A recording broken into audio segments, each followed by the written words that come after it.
Distinguished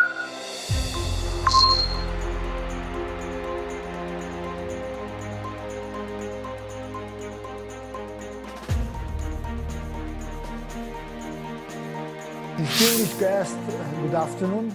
I'm really delighted to open this event organized in cooperation with the Italian Ministry of Foreign Affairs and the Malcolm Kerr Carnegie Middle East Center. My deepest thanks to all the distinguished guests who will participate in the panel, which is part of a cycle of virtual events co-organized ahead of the 6th edition of the Rome-Med Dialogue, held from November 25th in an entirely digital format. Navigating solutions for post-pandemic times will be the central theme of this year's edition of our conference, not only because the Rome-Med Dialogue cannot retract from analyzing the harsh reality caused by the virus, but also because we have the little ambition to offer some solution, some idea on this terrible challenge, while remaining a relevant forum to reimagine the future of the region. So far, MED has responded to the uncertainty and challenges posed by COVID through a long list of virtual panels that have fostered broader discussion among experts and policymakers, flourishing into a really true year-long initiative we started in March. Today's webinar reinforces, and I'm pleased to underline, the long-standing cooperation between ISPI and Carnegie Middle East in shedding light on the most pressing issue regarding the broader Mediterranean and the Middle East. I wish to thank my friend Maha and everyone at the center for joining ISPI in organizing this event in such a difficult moment for Lebanon, a country which deserves greater attention and support from all of us. Now, I yield the floor to you, Maha. Thank you, Paolo. It's always a pleasure to be joining a platform with you. And as you said, it's been actually a wonderful partnership over the last few years, and I'm looking to many more moving forward. I'd also like to take the opportunity to thank Valeria and the rest of the ISPI team for the amazing work that they do. And to my dear friends on this panel for joining us today and what promises to be a very timely and interesting discussion. As you all know, Lebanon is going through a massive, or we used to say a triple crisis, now it's quadruple or multiple crises at the same time, an economic, a financial one, a political one, and now a health crisis. The situation is deteriorating exponentially. There is a political deadlock in the country today. The current government resigned more than a month and a half ago, and there still is no new government in sight, despite a French initiative to push for the formation of a new government of independents who also know what they're doing, people who can come in and enact the necessary reforms, particularly on the economic and financial side, in order to steer the country out of the current abyss it finds itself in. That government has not materialized, in part because the elite continues in a business as usual model. The current infighting is really about who gets to take over which portfolio. Meanwhile, the economic situation is such that the Lebanese lira, the local currency, has lost close to 70% of its value. Poverty rates are more than 50% of the population. The middle class is disappearing completely. There's a mass exodus of, I think there was an article recently, close to 1,500 doctors have left the country. This is in the middle of a pandemic and a major health crisis. The infrastructure is crumbling. More than 200,000 people are said to have lost their jobs. The situation is truly dire. In a country where the normal social protection mechanisms that would be provided by the state are simply not there. What we do have are political parties / former militias that are poised, and political leadership that are poised and are still both holding on to power, trying to minimize the losses to themselves in terms of the economic losses to themselves, don't want to yield any ground, and that are trying to figure out a way where they can even use this tragedy to support themselves. And this, I haven't mentioned the Beirut port explosion, which to my mind is probably the best expression of the level of criminal negligence that some of this political leadership has shown.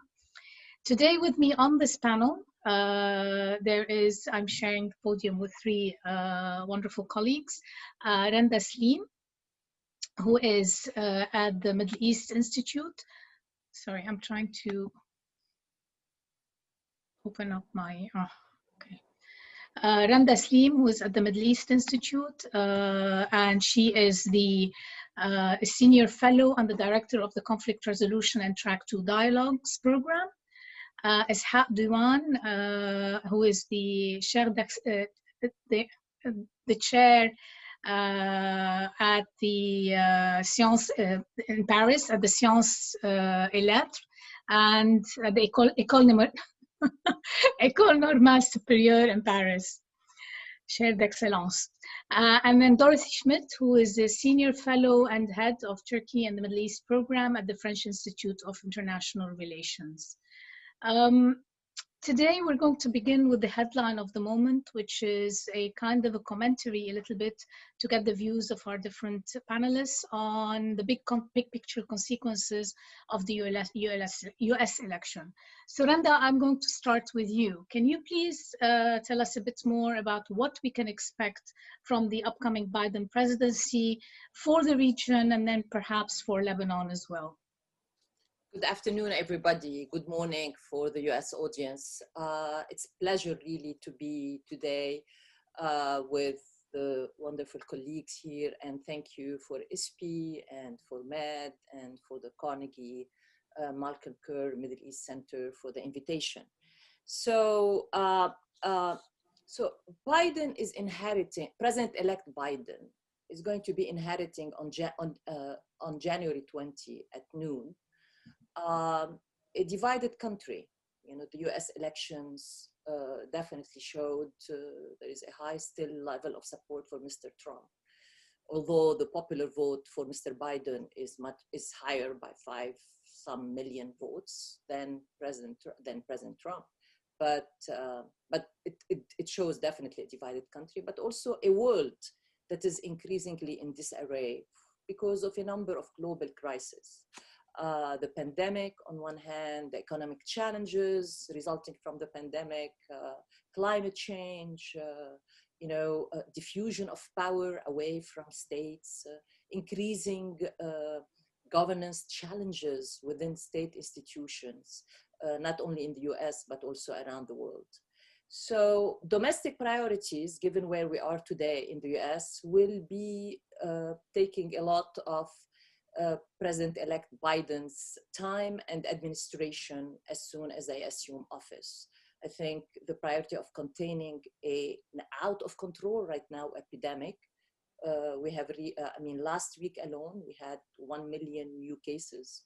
I think we are at or close to get to 250,000 of COVID-19 deaths in the United States. People are expecting a dark winter. Experts are expecting a dark winter, saying number of deaths from COVID could reach 400,000 by January, which is like really an awful scenario. And then he has to focus on containing the epidemic. He has to focus on, now that there are vaccines, on safe distribution of the vaccine, and he has to focus on jump-starting the US economy. So the Middle East, based on what many of his advisors have said, is not going to be a high priority region for the incoming Biden administration. As his senior foreign policy advisor, Mr. Blinken, said last July at the Hudson Institute, in terms of both budget allocation and budget priorities and time allocation for the Biden administration, the Biden administration will be doing less and not more in the Middle East. This does not mean that the Middle East will not find a way to impose itself on a US presidential agenda, as we have seen in the past. So what we expect, I think the way to look at incoming US administration policies in the Middle East is to look at it through big headlines. One objective of the Biden administration in general is to restore historic partnership with allies, especially in Europe and Asia. And especially when it comes to European countries, I think the Middle East as a region is a shared interest. And so we expect that would be on the agenda of the discussions between a Biden administration and European allies in terms of how to restore this relationship, where to focus restoring this relationship on. Middle East could be one of them.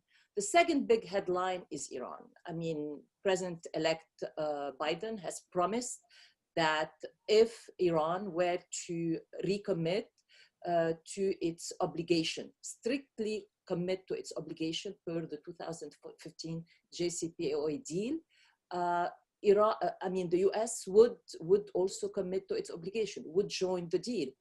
And the question is, what kind of damage will be done by the Trump administration between now and January 20? I mean, Secretary Pompeo and acting special rep for Iran, Mr. Abrams, have already promised weekly sanctions on Iran between now and January 20. So by the time they assume office, despite their promises, I think they might be facing a very, big basket of sanctions, some of which could be reversed, could be lifted, because they have been issued by executive order. The problem is going to be the political cost domestically of lifting these sanctions, especially if the US Senate were to remain in Republican hands going forward. Although I have to say here that I think foreign policy is one area where Mr. President-elect Biden and even the Republican senators will find some convergences. In fact, if we look at areas where Senate Republicans during the Trump administration went publicly against President Trump, was on foreign policy. I mean, President Trump is an outlier when it comes to US relationship with its allies, with US, role in international institution, US role in international organization. So Iran will be the second headline. And then the other major challenge is that by the time the Biden administration comes in, which is January, and then you have the Iranian presidential election in May, so there is a very tight time frame. And then will that opportunity be able to be mined by both sides if there is a willingness? Remember, there is an anniversary coming up, 3rd of January, which is the killing of Qasem Soleimani. That makes many security analysts in this country worried. And then, Iran still has vowed to avenge the murder of Soleimani. So what can happen even before President-elect Biden assumes office is going to be important on that. And that might constrict options on Iran. The third headline is ending forever wars. This is a very it's an area of agreement between the different wings in the Democratic Party, the moderates on one hand and the progressive on the other. And then you are going to see, which is very much similar to the Trump administration, a US administration pushing for drawing down its forces in Afghanistan, in Iraq, limiting its military footprint in the region. The question is, they want to do that, spend less time and less money, and yet they want to retain influence in the region. And that's going to be the challenge for the Biden administration, how to retain influence when you are not expending as many resources, even time-wise, on the region. And finally, we are going to expect a value shift, re-emphasis on human rights, priorities, and for President-elect Biden, and that has been an important issue for him for a long time, even during the Obama administration and before that, is the emphasis on corruption. He looks at corruption, and he has written about that as corroding, the international order, corroding human dignity. And so you are going to see more of a push by the Biden administration, on human rights in its dealings with different countries in the Middle East, particularly with Saudi Arabia and Turkey, and also on the issue of corruption, and that will impact Lebanon. I will stop here because I think we can have more time for Lebanon later. Sorry, this is actually where I wanted to kind of use it as a segue before I move to Dorothée to ask about EU policy. Is maybe you can come in with a few words on what that means for Lebanon. We just saw the former Minister of Foreign Affairs, Grand Basile, indicted or sanctioned under the Magnitsky Act, which is very much about corruption and not about terrorism. So do you see more of this? I mean, how do you see a shift to, there is the interim period between now and January 21st, but I think our main concern is after January 21st, how will all of this impact Lebanon, where Lebanon, I think, is not even a blip on the foreign policy agenda of the United States?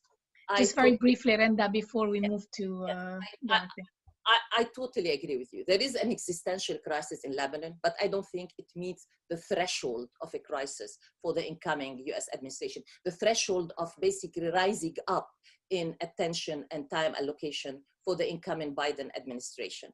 I think what we are going to see in Lebanon going forward with the Biden administration, very much a continuation of the so in a way, it's not totally, as the title of the panel said, it's not totally out with the old, so part of the old will remain, and it's not totally new because, some of it will new, but not all of it will be new. So I think Lebanon will continue, like with the Trump administration, to be viewed as a subset of other major regional issues with that are of importance, primarily Iran, but also Syria. We are going to see by the administration re-engaging diplomatically on Syria, and that will have implication for Lebanon and for Hezbollah.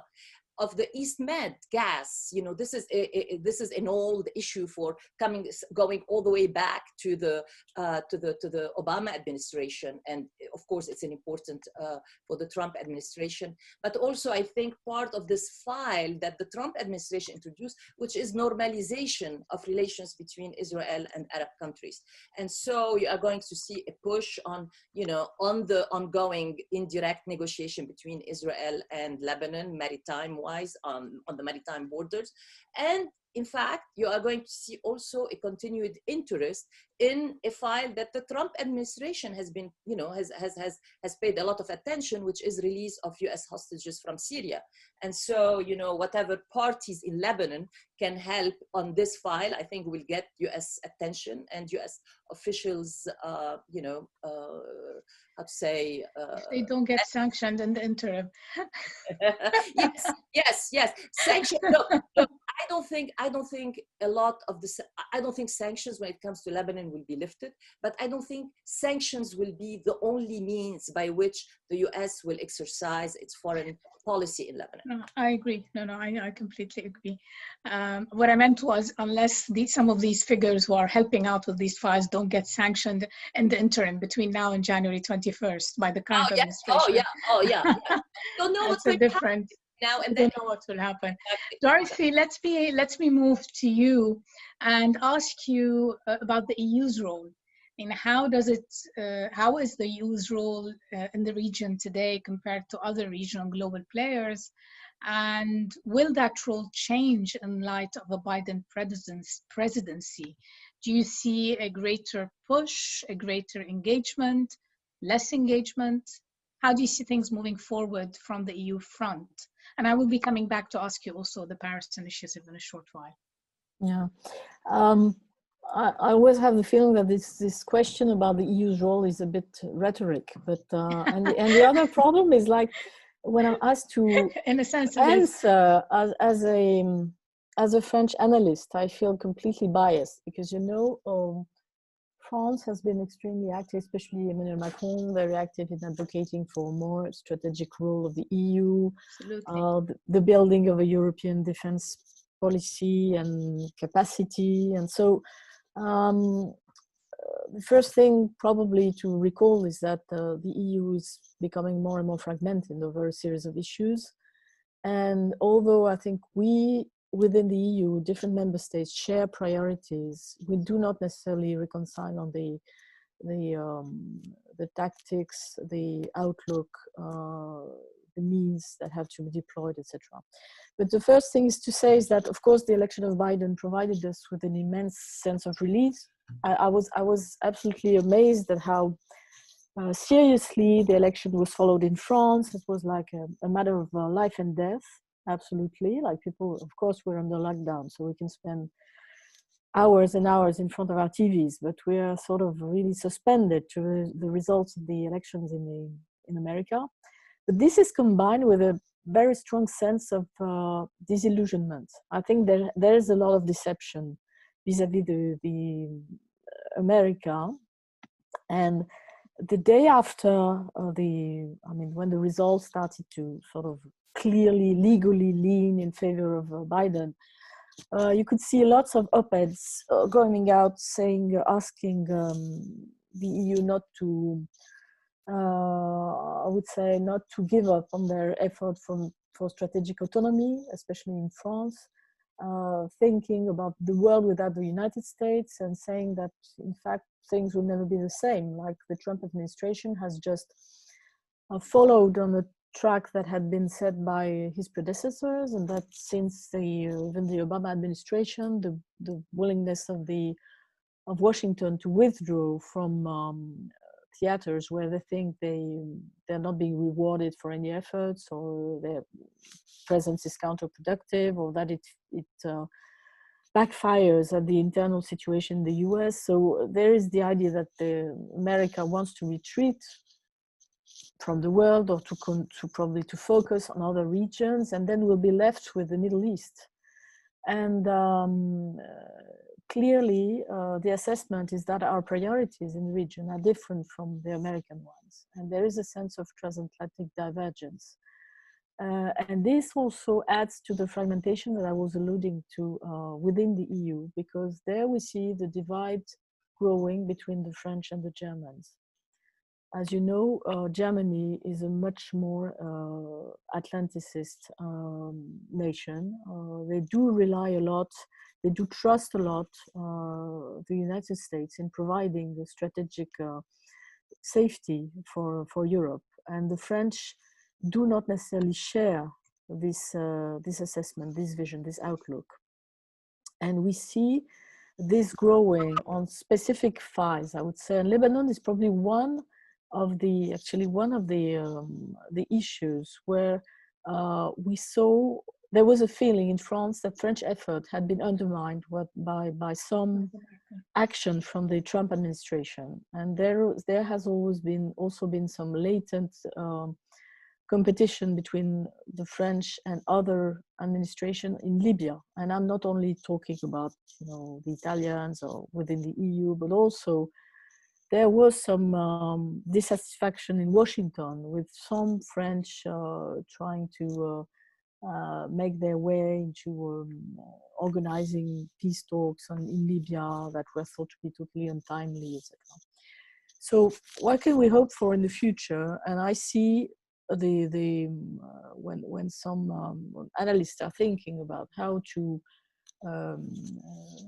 what the role of the EU will be with the Middle East. The idea is like we have to deal with it because there might be a division of labor. The US focusing more on going more Pacific, focusing on Asia, and we'll have to do MENA. And then what our priorities are we have, of course, economic priorities like securing energy supplies, and the high prices of energy do really disadvantage the EU currently. But then we have some very specific priorities with migration and refugees.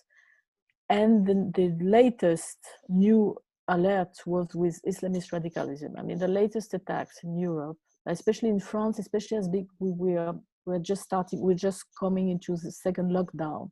There's a sort of paranoia that's building up into this Macron discourse about Islam being a religion in the crisis, separatism in France, fighting Islamist radicalism at home, but also in the world. And we see that we are being weakened by a sort of psychological isolation that's growing under, I'd say, COVID-19, COVID conditions currently. So I think, in a nutshell, I'm not very optimistic, because I think we will have to cope with more and more difficulties in our neighborhood, MENA-wise, and the EU is not well equipped. Institutionally, it's not well equipped. I don't think necessarily we have the economic resource either.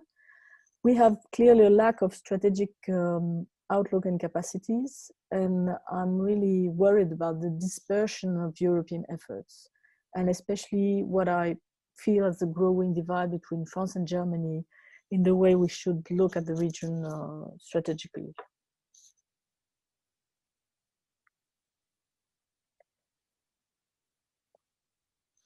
Let me unmute. Okay, here we are. Thank you, Dorothée. Can I ask you, before I move to Ishac, can I ask you maybe to say a few words in this broader context about the French initiative specifically towards Lebanon? I mean, you've highlighted the schisms within an EU general policy between the different, as you said, which EU. Can you say maybe a bit more about the French initiative and where it is and what you see coming out of it? So that's a big topic, of course. It's a big box. It's a very big box. And there's a lot to say. And actually, as I was preparing this session, I tended, like, I think some French analysts, to be overcritical of Macron's efforts, especially because there's a sense that he failed. I mean, on the short term, he failed. But I think he should be given credit for trying. And I think he will be given credit for trying, because nobody wanted to try, in fact.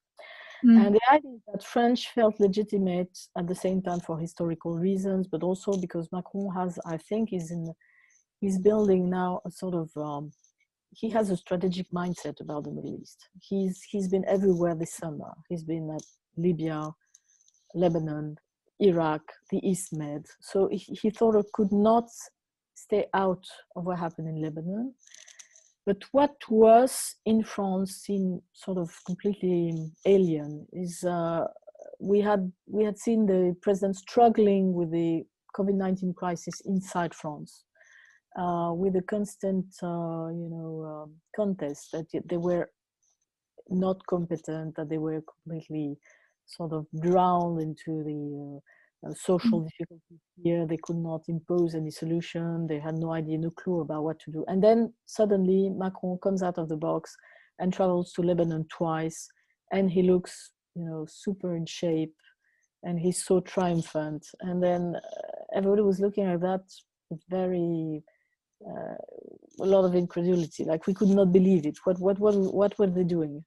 But very quickly, there was this old French reflex within the larger public. I'm not talking only about Middle Eastern specialists in France, that actually it's totally legitimate that we try to find a solution for Lebanon, because, as was said there was a long analysis by a journalist in Le Monde, quoting Henri Laurence, who's a very famous academic, saying that Lebanon is no stranger to France, that Lebanese are no foreigners to France, like we're the same people, basically. So strangely enough, we had this president who started to be hyperactive diplomatically just after this moment of the complete suspension of international relations with the COVID-19 in the spring.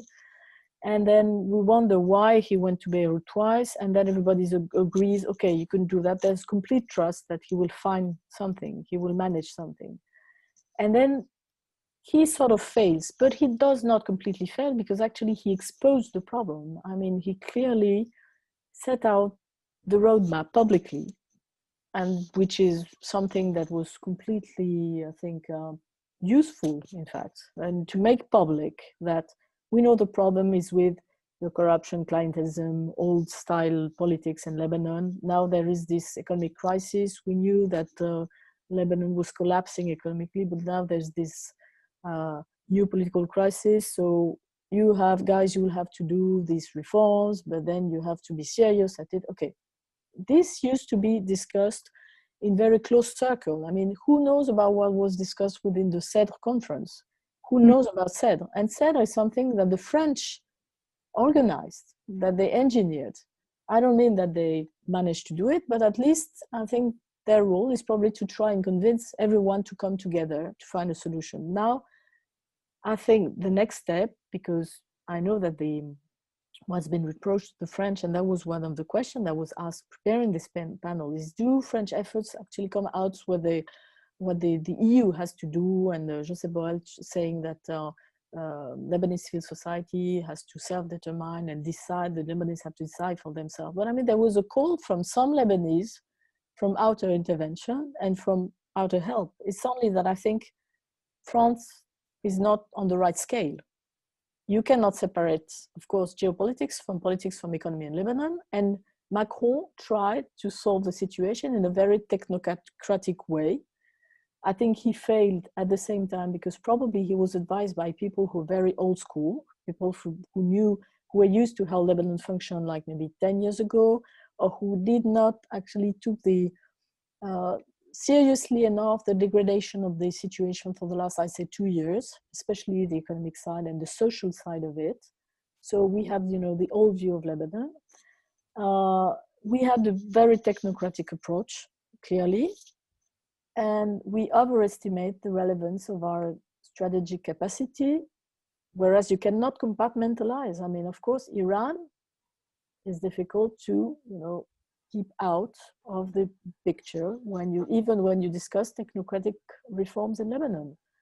And then the last problem is that Macron probably communicates too much. Like he wanted to be really praised for what he did. He wanted it to be a sort of public relations victory. And in that regard, he failed. I'm not sure France failed for the rest completely. Thank you, Dorothée. And I tell you, from the Lebanese perspective, his initiative was very welcome. And it did push a dialogue, because up until that point, there was no dialogue on any front. Literally, I mean, the bottleneck between the leadership was very much there and very much viewed. Now we can talk about the initiative at a later stage as to what could have been done right or done differently. But let me now take the opportunity, since we started talking about the economy, to move to Ishac and ask you, Ishac. Maha, yes? Can I say a word? Yes, of course. Would you allow me? No, because I think, can I comment on what Dorothée said for a second? If yes, you allow of course. me. Excuse me, Ishac, 1 second. No, because I think Europe is blessed by having France, a very active France, taking initiative with in a brave way in many different areas of the world. We had Sarkozy in Georgia many years ago, and we have now Macron jumping on a plane immediately after the crisis and taking initiative. But I wonder if this helps avoiding that your question at the beginning, what's the European Mm. position, looks rhetoric all the time. Because this, I mean, on one side, there is a need for dynamism and someone breaking schemes and taking a plane. On the other side, does that help any kind of cohesive position of Europe? In short, if I were Borrell, how would I consider my position when the French president gets on a plane, even before I have the time to, not even to gather a European meetings, but to call on the phone a couple of leaders, Macron and Merkel. Let's put that as at the minimum level. So great thing to have France, great news. The more we have France, the less we can ask you to your question without being rhetoric or considering your question a rhetoric question. Sorry for the interruption. No, just No, one, then no one, worries. one minute, just to say that I fully agree with you, and I was absolutely, I was very disappointed that Macron did not do the first visit to Lebanon with some European leaders, either from the EU or from some member states. And I think he should have done that. It would have, helped him enormously politically afterwards also. Just to add on this, before I turn to Ishac, I think there are two things we need to remember. His first visit was the second day after the massive explosion that literally destroyed half of Beirut and displaced more than 6,500 people were injured, 300,000 people were displaced. So there was a moral support element to it for the Lebanese that was tremendous. To have someone coming in, an international leader coming in and basically checking in at a time when the local leadership had disappeared. So I think that's important. Now, the calculus for it, it's a different story, but I think we need to keep that in that at least keep that context in place. My sense of the EU policy at this point, and I think this is something for another panel, perhaps, or merits a lot more discussion, is that it seems to be, for several years now, the kind of minimum, let's take the lowest common denominator. So there's consensus on the need to provide and support on the humanitarian front in Lebanon and Syria and other places, but there is no consensus on how to move forward politically in a number of areas. So it is really very much, at least in certain areas, the kind of minimum common denominator. Anyway, not to dwell, we can do another panel on this, Paolo. I think it does merit a longer discussion, particularly when it comes to the region, to Syria, and to other places. But let me move to Ishac, finally, who's been waiting very patiently to talk about basically the economic file. What, in your view, can the new administration do about Lebanon's economic woes? And also in light of the discussion we just heard on the role of the EU, the general, actually, global downturn even. And do you think the new administration will have an impact on IMF negotiations, or is the bottleneck really very much internal? It continues to be internal. Okay. There we are. Big questions. Yeah, and thank you for waiting. Welcome. I mean, good to be on the panel with you, with Maha, Dorothée, and Randa. I want to build on what you said. I mean, clearly, a more engaged US policy that start trying to solve problems in Lebanon, in Iran, in particular, reducing tensions with Iran and Saudi Arabia, working together with Europe more closely, trying to also re-engage in Syria, maybe stop the war in Yemen, can only have positive impact in Lebanon if that was to happen. If I put that in the context of the Macron initiative, the way I understand the Macron initiative is really an attempt to focus first on the house burning, which is the economy collapsing, and try to put politics aside for a moment, neutralize the political pressures and tensions to be resolved later on, focusing first on the fire.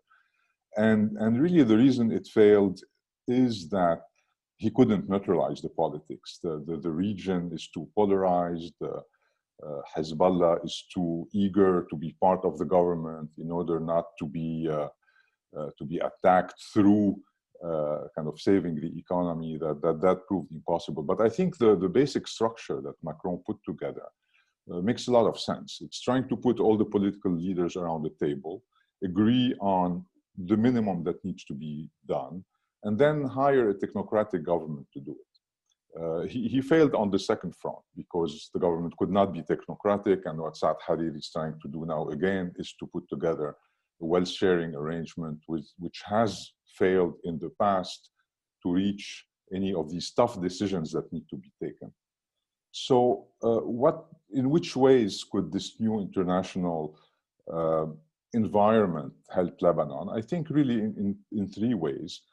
First, in terms of the key challenge of the country is to stabilize the economy. And the difficulty is to absorb the huge losses that need to be absorbed.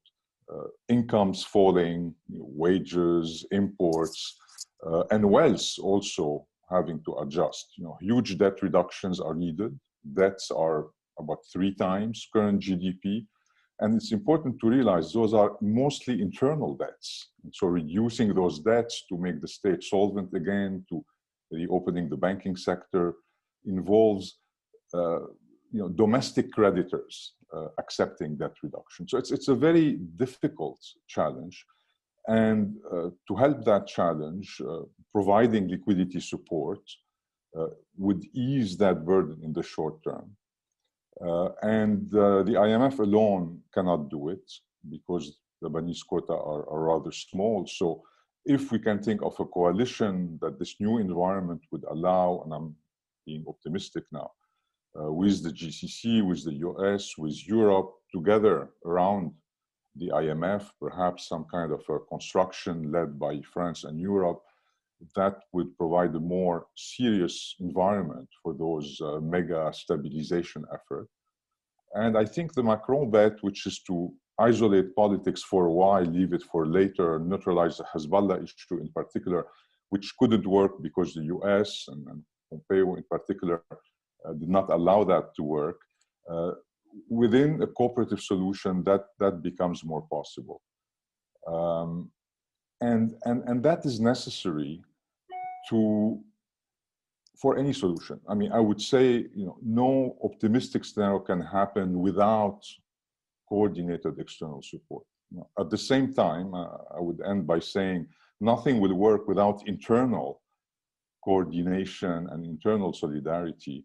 And the hope is that with reduced regional and international tension, that becomes more possible. But these are issues we'll come back to a little bit later.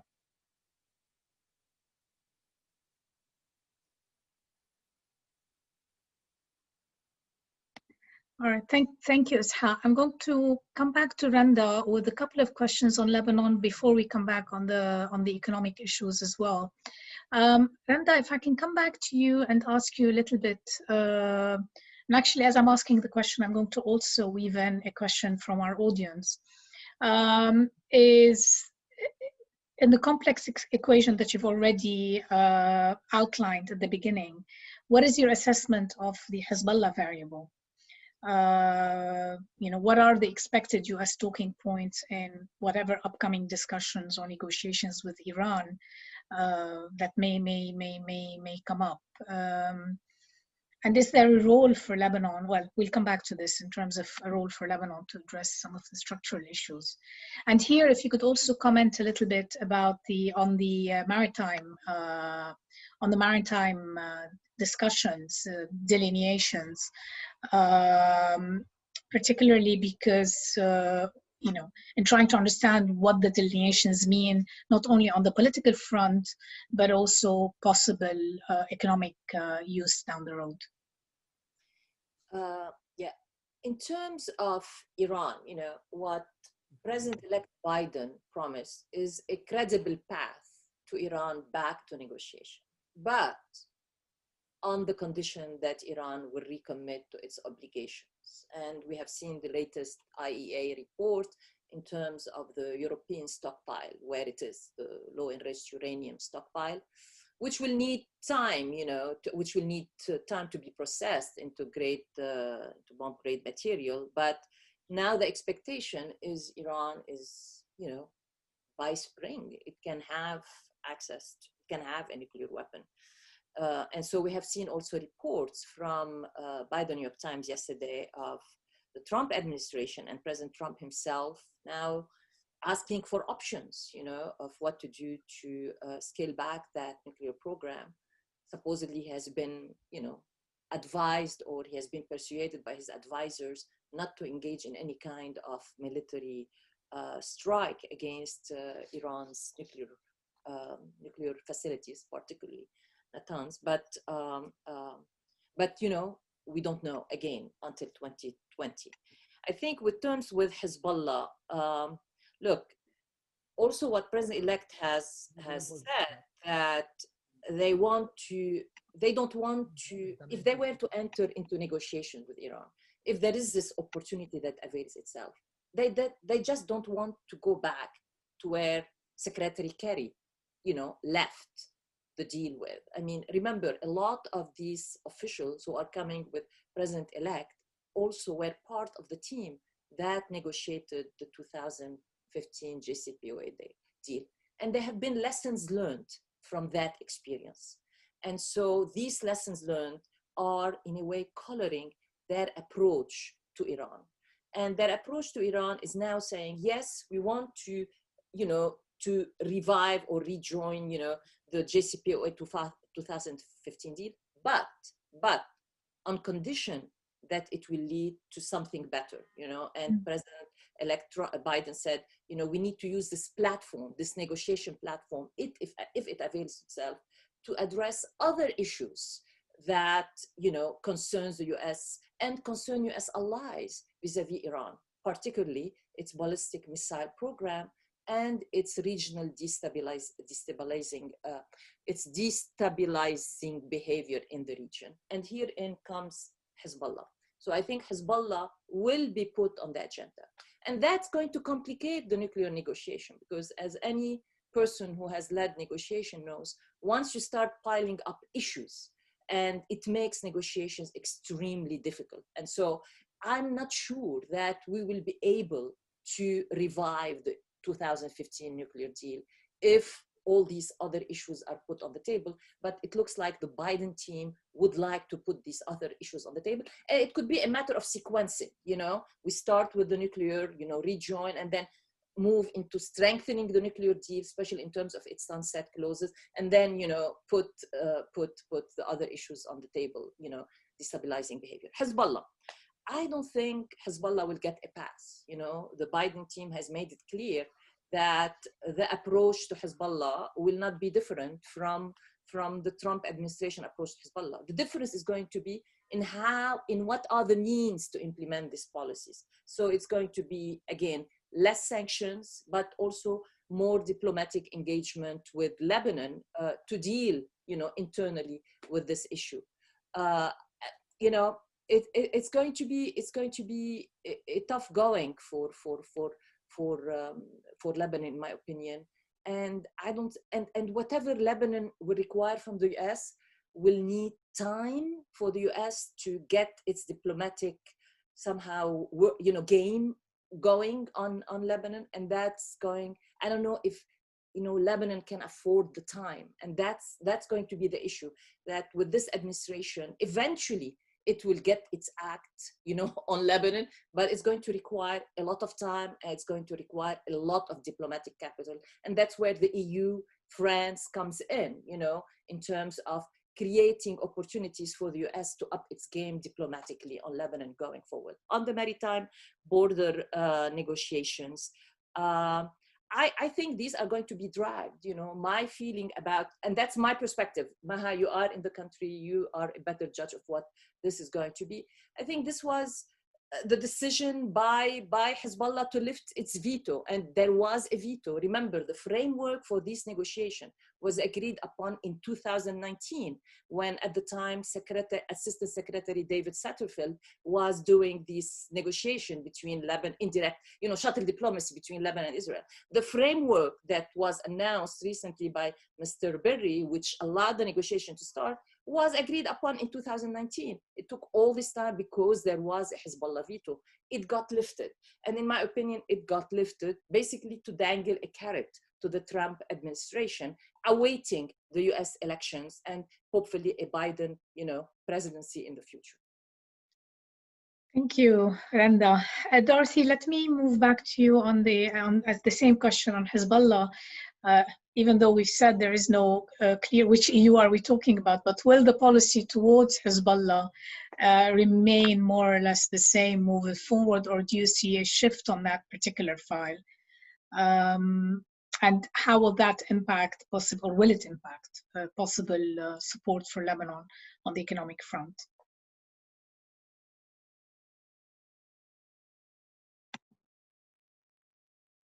Unmute. I just realized this week we are running into a new problem with Hezbollah, because there was an official announcement that the France position on secularism and the defense of freedom of expression has been condemned officially by Hezbollah, because the French president is considered as encouraging the sort of very conflictual position and affront to the to the Prophet. So you have to realize that President Macron himself Macron's team does not necessarily have a dovish attitude vis-à-vis Iran and the Hezbollah. Macron himself seems to be more probably of a diplomat or an optimistic. He has great confidence in his ability to, change the course of history. That stems probably from what he did conquering the power in France, actually, completely, starting out of nowhere and seizing power as an extremely young and energetic man. And he has the same attitude on the international stage. So he's not badly disposed vis-a-vis Iran and the Hezbollah. But in his team, the bulk of his team is filled with people who come from the more kind of neoconservative trend within the French diplomacy and the military. So they do not believe in the Iranian regime's ability to change from within. They do not believe in social reform coming from economic openness, etc. So, and lately, we have seen a sort of U-turn of Macron on these questions of religion, where he used to be really much more relaxed, extremely more possibilista, as we say in Italian. Like he was able to see what were the shortcomings of the French society when some fighters who went to Syria and Iraq and coming back, like what's our responsibility with this, etc. So now he's come to a much more essentialistic position, and he has become much more strictly aligned with the idea of fighting Islamic terrorism, because as I said before, Islam has to be reformed. It's a sort of much more universalistic, occidentalistic, westernized, culturalist approach to it. So I don't think this actually, we should not expect France's attitude, at least, to become more open to dialogue with the Hezbollah in the Lebanese context. Especially as now, and I see there was one question actually on the chat as how Macron can, how can he afford to talk to Saad Hariri again and to bring the Hariri family again? So that was another thing that actually Macron had to swallow. That was not his intention at all. So if they have to do with all these sort of enormous constraints, like the big players have become again the Hezbollah and Hariri, who wants to show that he can flex his muscle vis-a-vis Hezbollah because he wants to regain support from the Saudis or whatever. So I think the attitude by now from the French diplomatic team is like, okay, let them settle their accounts by themselves. We've done what we can. We're not endorsing fully any side, and we hope that they will neutralize each other in some way. So as far as Europe is concerned, that's quite different, because of course I see, especially working with the Germans in this area of partnerships, that there is a willingness to be much more normative in the way they deal with countries in the region, like setting principles all the time. And it's extremely difficult to bring a European consensus on the type of principles that have to be set, especially because the French would not necessarily agree with this principle approach, because I think it might be counterproductive practically. And I do not think it's extremely effective, this principled approach, but I think it'll be very difficult to avoid this in the future because of the terror attacks that we've had again lately in Vienna, and because of the big fear that we see now developing in Europe on how to sort of control what we perceive as external interferences by states in the Middle East on Muslim communities, if they exist, if you can characterize any community by their religion. Okay. So I think it would be very difficult to maintain a more open, possibilist, and more diplomatic approach. And I don't think the balance will be easy to strike. And anyway, in the end, the Americans have the upper hand on this. And that's another remark I wanted to do, because the French have been talking about sanctions here and there. You realize that the big role, there was a public quarrel there was between Macron and Georges Malbruno in Beirut, if you remember, the big press conference, and Macron yelling at the French journalist, because he'd been disclosing that the French thought of sanctioning actually Hariri.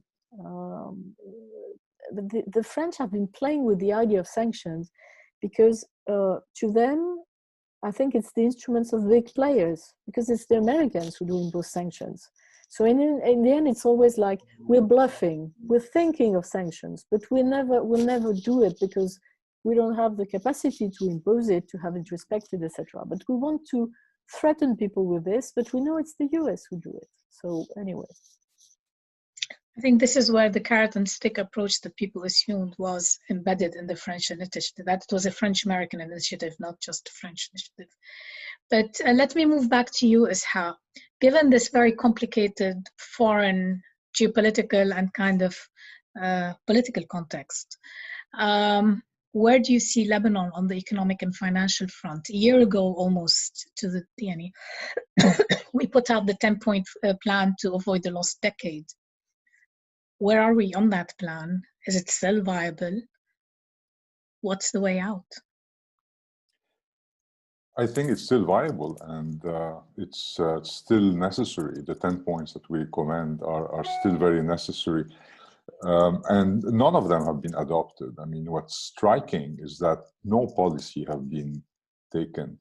The Prime Minister Diwan put together a proposal, a plan together with Lazare, which took most of our points on board. And that's the kind of standard way of resolving this kind of crisis.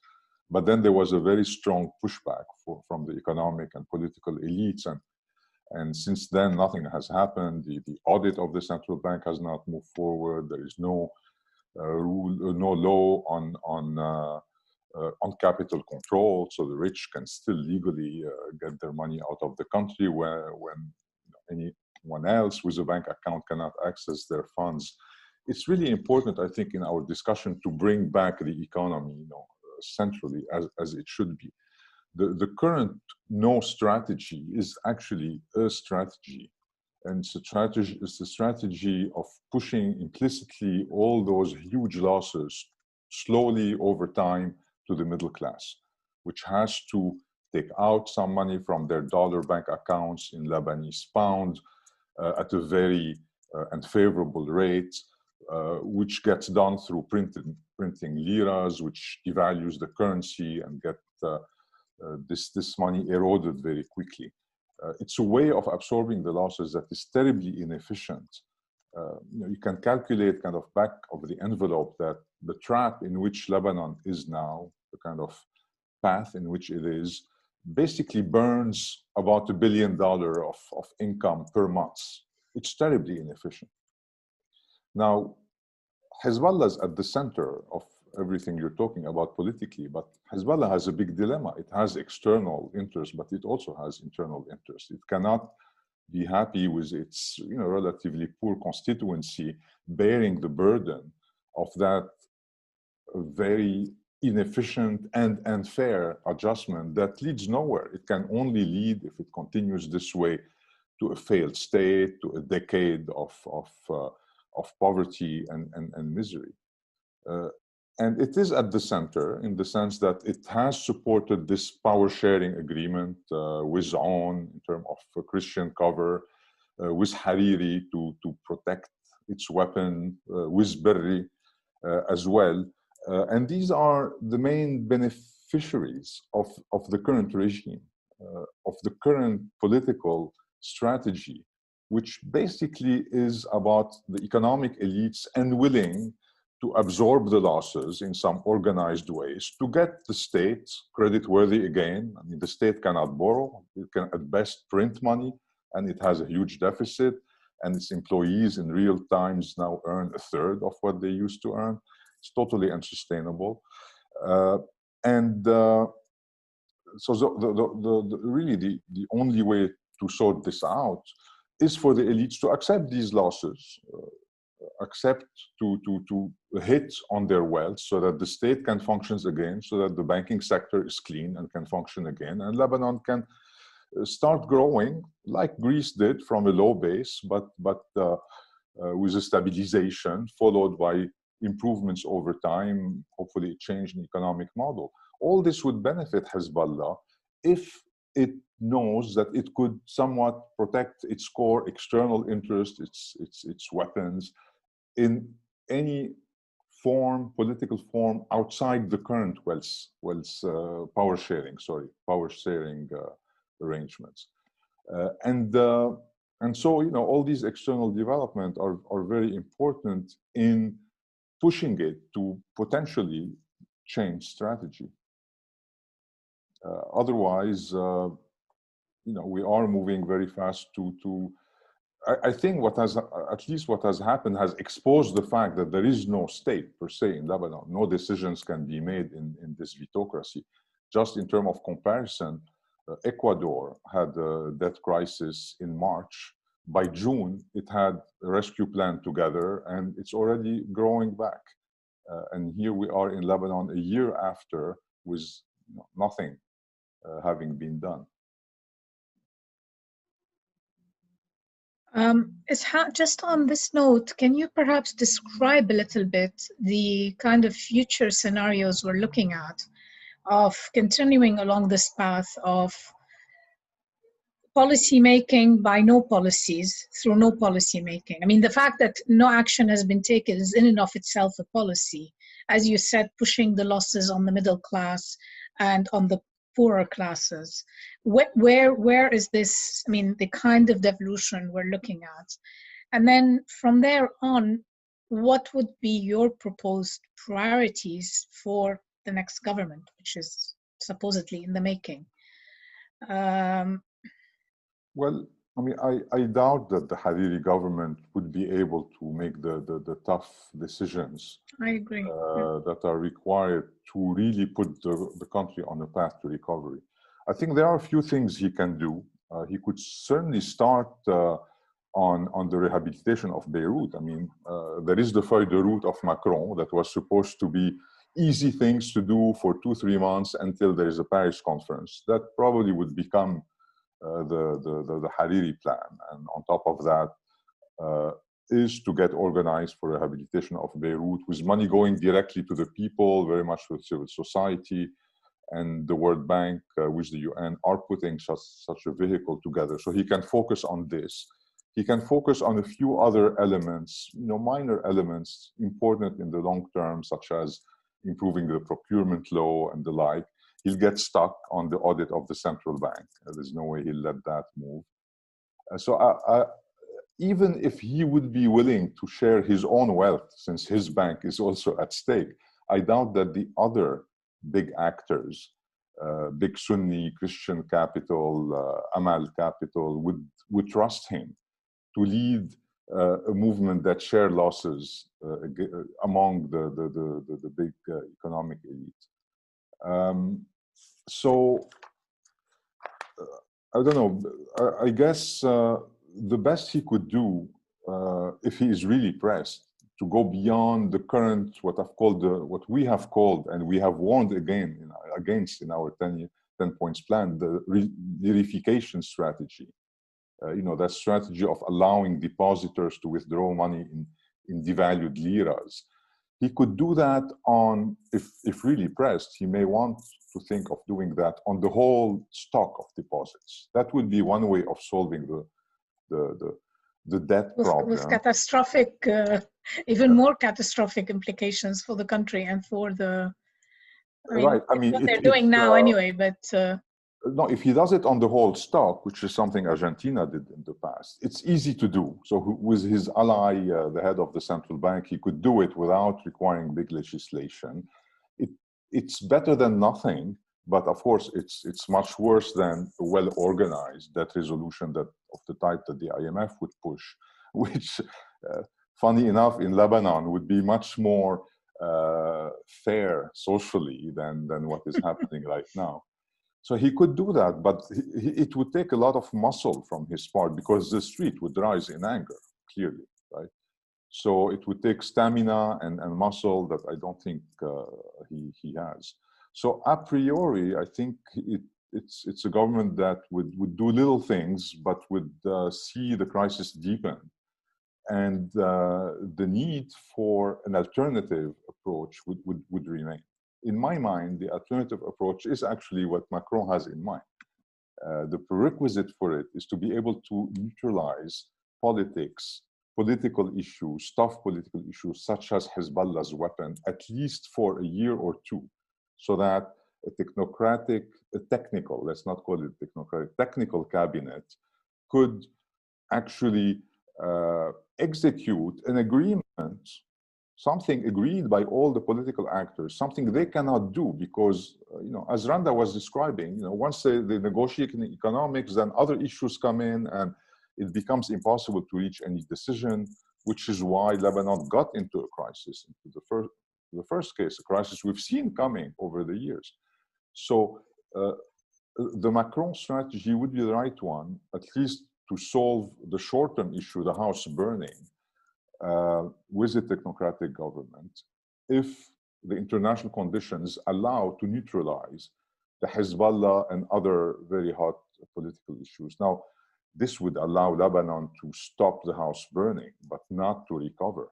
A longer-term recovery requires many other things for the state to become cleaner, for the rule of law to work, to rebuild infrastructure, to improve the investment climate. All this requires really political change, and that will take time. That requires elections for the opposition to become more credible, to start occupying the political scene, pushing for reform, and becoming a much more dynamic factor, so that we can hope of a long-term recovery. But at the very least, I think a better international environment would at least allow us to not become a failed state. This is really what we need to focus on today. The economics is really collapsing. It's already very bad. Inflation over 100%, as you've said, poverty over 50%, the middle class disappearing, unemployment at about 40%, massive migration, and all that. Lebanon was still using some of its reserves to subsidize basic necessities, drug, food, fuel, and within a few weeks, that will be over. We'll go one step further in terms of collapse. So it is important to keep the economy in mind and to think of how to, at the very least, stop the house burning before we become a bit more ambitious in terms of what can be done. So what we're looking at today is at least sustained support for a small cabinet of independents, people who are able to undertake some of the decisions that are needed to stabilize the country. And some of these, even the stabilization measures, are incredibly hard decisions, whilst at least freeze the collapse, let's put it this way, whilst there is more sustained work on a medium to long-term recovery plan, which will require also considerable external capital, which is where I turn back to both Randa and to Dorothée. And let me start with you, Dorothée, first, which is what should France, or what can France and the EU do to help in this scenario, and what can they realistically ask of the Lebanese government? And I'll ask you the same, Randa, the same question. What can and should the US in this scenario do? How can they help?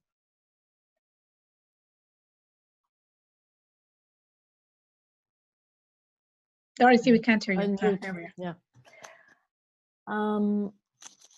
2 points maybe, and the first point is that I think it's you, Ishac, who wrote that the main priority, the very hot priority, was to try and prevent Lebanon to become a failed state, because once you've collapsed, coming back into capacity takes such an enormous effort, like it's decades of work.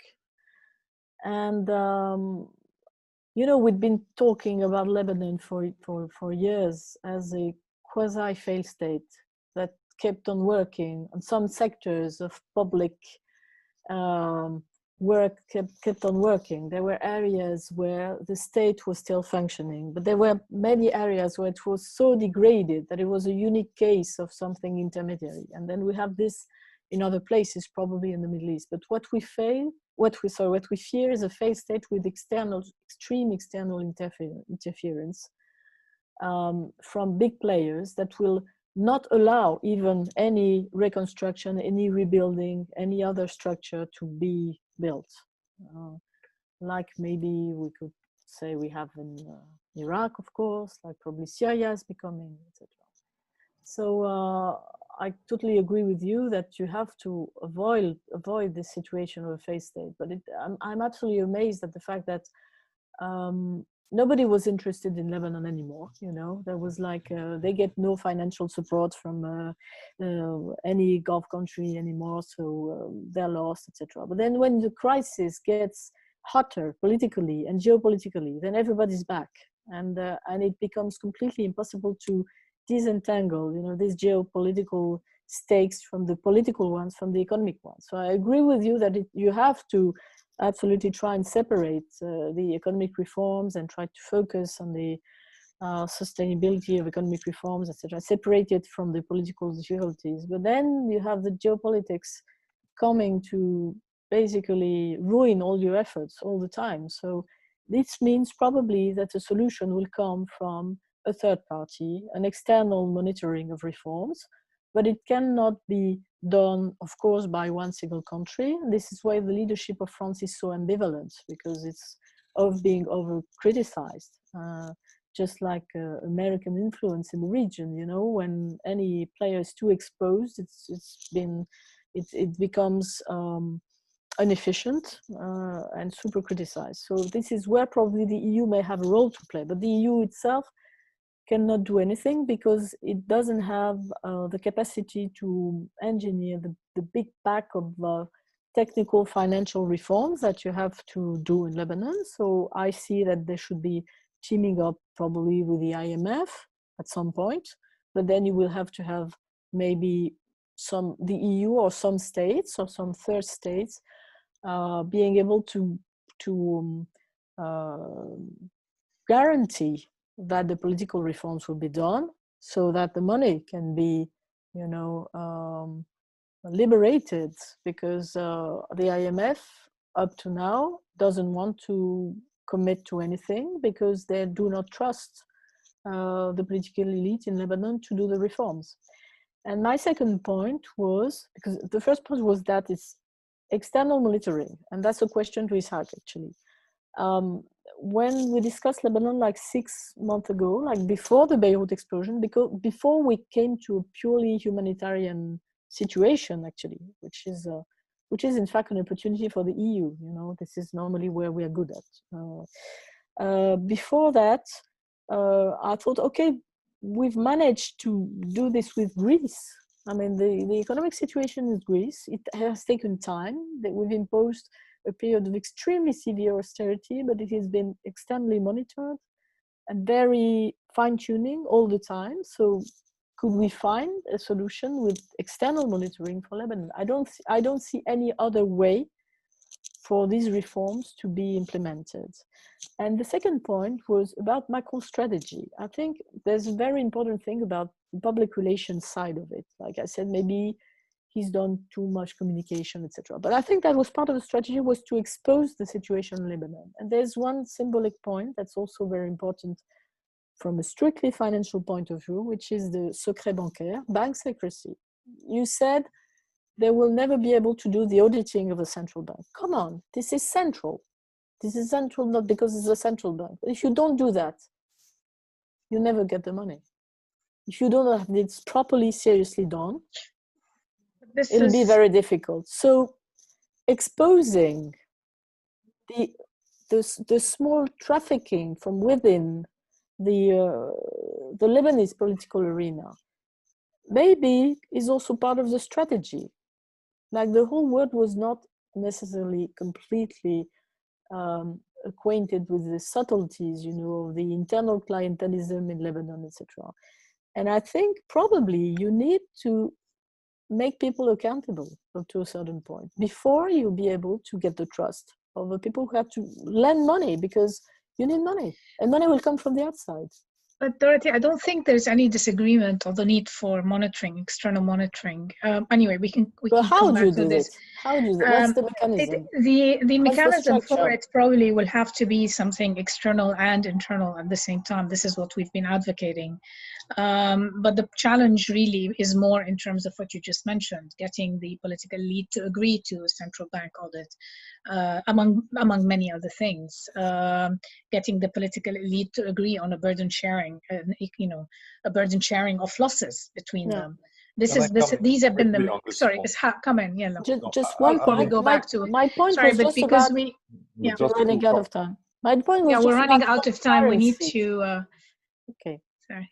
No, to respond to Dorothée, I think Greece is an excellent model. The Troika there, where the political relations were managed by Europe, and the IMF managed to put together the conditions, the economic, the technocratic part, and the monitoring could work in Lebanon. Where I want to disagree parenthetically is on making the politicians accountable in this first phase.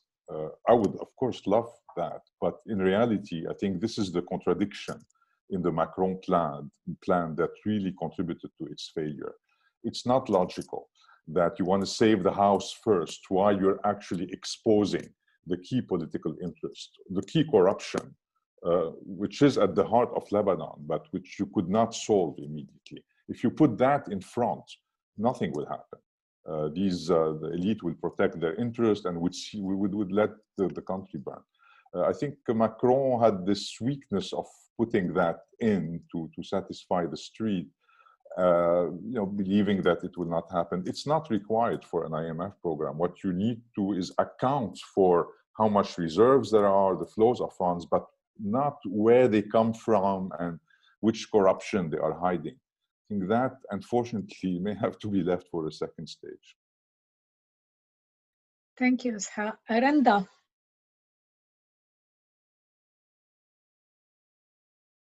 We can't hear you, Randa. You need to unmute. Let me make quickly one controversial comment. I think the worse Lebanon gets, the more likely that it gets higher up on the priority of the next US administration. I hate to say that, but that's the reality, and that's where you know, the EU, France in particular, can come in, you know, and try to offer, you know, ideas, pathways for multilateral work on Lebanon, because that's the only way Lebanon issue is going to be solved, is through a multilateral approach involving the US, involving the EU, involving GCC countries. And right now, there is not a political will for that here, given all the priorities we talked about, but also there are not ideas, in my opinion, on the table from the EU on how to do that. And so the crisis, if it gets worse, it might push this further in terms of priority.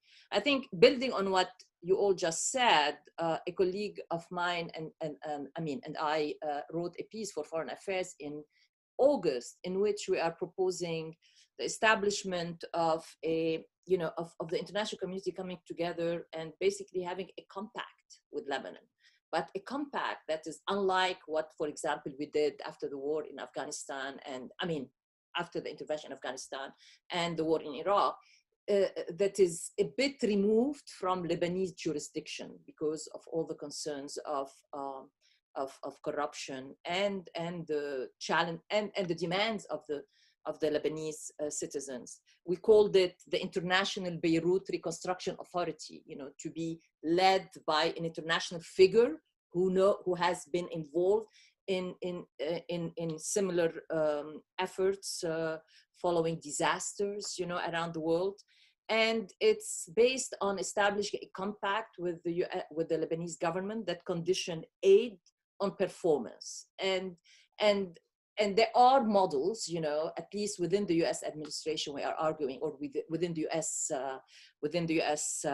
Political system, that can offer a better pathways than what we have done in Iraq and Afghanistan, which did not work well, partly because the international community was not united in standing up to the local authorities when they failed on following on performance. And I think what we need to have is to have this kind of multilateral approach, some creative ideas about how donor assistance could be channeled to conditioning, you know, aid, billions of dollars on performance, but removing whatever we establish as much away as possible from Lebanese government jurisdiction. And that's where the challenge is going to be. I'll stop here. Randa, just to, and I know Ishac probably will have something to say on this because he and I have discussed this, but there is quite a bit of at least discussion to try and figure out how this can be done. I have to say that at least on the issue of removing or staying away from Lebanese institutions, there is a real conundrum there because you don't want to throw away the baby with the bathwater. And while the political leadership is quite corrupt, and while some institutions are horrifically corrupt, there are some functioning institutions that one can work with. So you don't want to bypass state institutions completely, but you want to work with the ones, and this is where I think the role of local syndicates, local organizations, there are plenty of very professional, very, people whose integrity is beyond reproach, who are well known and who are able to take part in an exercise that tries to identify what the elements of that compact is and who would be willing partners on the ground. Maha, but again, this is I think the difficulty is going to be given all we know about how Lebanon, is governed and the corruption, and especially with the increased emphasis of a Biden administration on fighting corruption, is going to be to get any kind of cooperation from the US Senate on this front, if it involves Lebanese government jurisdiction. You know what I mean? So you're right, it's a conundrum for Lebanon, but also it's conundrum for people in the United States, think tankers, even officials who are pushing these ideas. So you have to find some kind of a middle way to to assuage the concerns that are prevalent inside US Congress about the corruption of the Lebanese government. No, and it's not unfounded concerns. Yeah. Unfortunately, they're very serious concerns. Yeah. I think you wanted to add something on this particular issue, or not really? I think Randa has a point, but there has been worse places where the IMF has intervened and the US has allowed them to intervene. So I don't see the US vetoing really an IMF intervention. Now, the IMF would place the bar quite high before it comes in and will ask for reforms before it can even land. So I don't expect the Hariri government to be able to break through, but he could prepare the ground for the next government. Now, in the meanwhile, where aid is really needed is for the rebuilding of Beirut and is for a safety net to at least keep the roof from collapsing in the meanwhile. And there the World Bank has been working with UN agencies at creating a vehicle which is quite creative.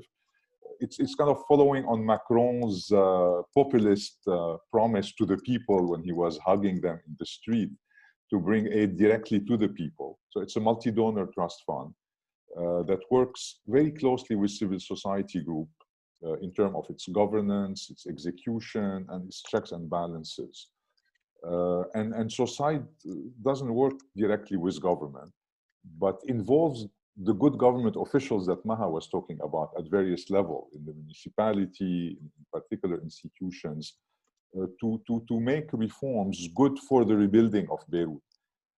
And I feel this instrument could be a great school to involve civil societies much more closely, not just in criticizing, but in trying to implement things together with parts of the administration, in figuring out how you do accountability exercises, how you use transparency to to check that money is spent effectively, that the reform are not just implemented on paper, but actually the cadastre functions better, that you can actually get permits for construction in ways that fit the zoning law and the like. And I'm hoping that this could be a great school that can help us not lose time, but learn how bigger problem can also get resolved.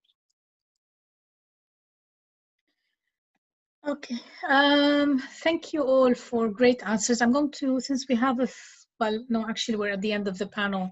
There are a few questions from the audience, some related to the collapse of the Lebanese state. We've already talked about it. There's one question which I think maybe Randa can take, which is could there be real peace in the Middle East without engaging the Palestinians? I think the short answer to that is no.